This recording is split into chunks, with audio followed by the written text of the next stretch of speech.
अस्सलाम वालेकुम everyone. I hope कि आप सब ठीक ठाक होंगे, खैरियत से होंगे।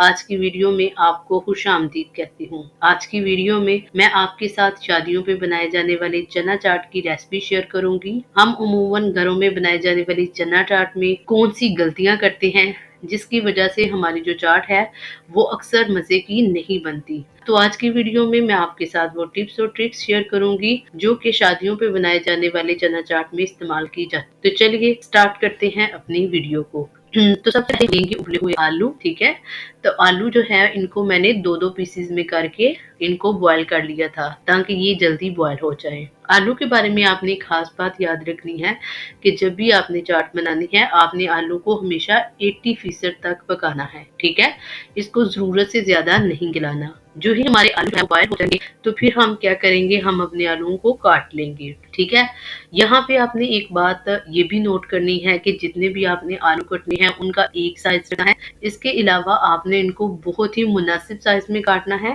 दूसरी तरफ हम क्या करेंगे, हम लेंगे एक बाउल, डालेंगे हम सबसे पहले आलू। आप देख सकते हैं कि जो मेरे आलू हैं वो तकरीबन तमाम एक साइज के हैं। अच्छा, मैंने यहाँ पे किसी भी चीज की क्वांटिटी को नहीं बताया, तो इसकी रीजन ये है कि आप चना चाट जो है वो चूंकि अपनी फैमिली के मुताबिक बनाएंगे तो इसलिए ये आप खुद डिसाइड कीजिएगा। दूसरी तरफ हम लेंगे जो चने, व्हाइट चने लिए हैं, इनको भी मैंने 90% तक ही बॉईल किया है। ठीक है, इसके अलावा हम डालेंगे जी लोबिया। लोबिया की क्वांटिटी जो है वो चने और आलू की निस्बत बहुत कम होनी चाहिए। ठीक है, लेकिन अगर आप इसको इंक्रीज करना चाहते हैं तो आप इसको इंक्रीज भी कर सकते हैं। इसके अलावा मैंने इसमें डाली है जी एक बड़ी प्याज जिसको मैंने बारीक बारीक काट लिया था। ठीक है, हम इसमें डालेंगे जी जो ग्रीन चिली है वो मैंने तकरीबन 2 से 3 जो है वो इसमें इस्तेमाल की हैं। इसके बाद हम जी इसमें डालेंगे मसाला जार में हम डालेंगे जी नमक। नमक मैंने आधी चाय की चम्मच इस्तेमाल किया है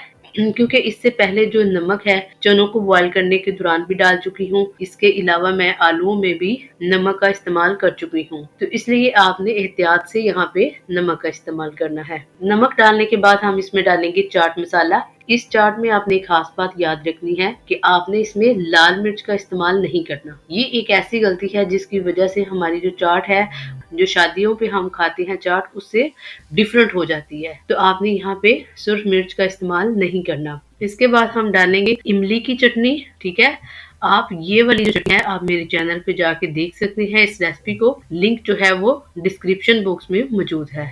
ठीक है, तो इस चटनी को डालने के बाद हम इसमें डालेंगे ना दही। दही आप देख सकते हैं इसमें हरा धनिया, पुदीना और नमक है, तो यहाँ पे भी हम डालेंगे कुछ दही। ठीक है जी, दही डालने के बाद हम तमाम चाट को करिए तरीके से करने के बाद आप देख सकते हैं कि हमारी जो चाट है वो किस कदर खूबसूरत लग रही है। तो यही वो चाट है जो अमूमन हम शादियों पे रशियन सैलेड के साथ खाते हैं। तो दूसरी तरफ हम करेंगे अपनी चाट को सर्व। आप देख सकते हैं कि जो हमारी चाट है वो किस कदर लजीज और जबरदस्त नजर आ रही है। आप इस पे मजीद चाट मसाला और इमली की चटनी जो है वो इसके ऊपर डाल के खा सकते हैं। तो आप देख सकते हैं कि हमारी जो रेसिपी है वो किस कदर लाजवाब तैयार हुई है। मुझे उम्मीद है कि आपको मेरी ये रेसिपी बहुत अच्छी लगी होगी।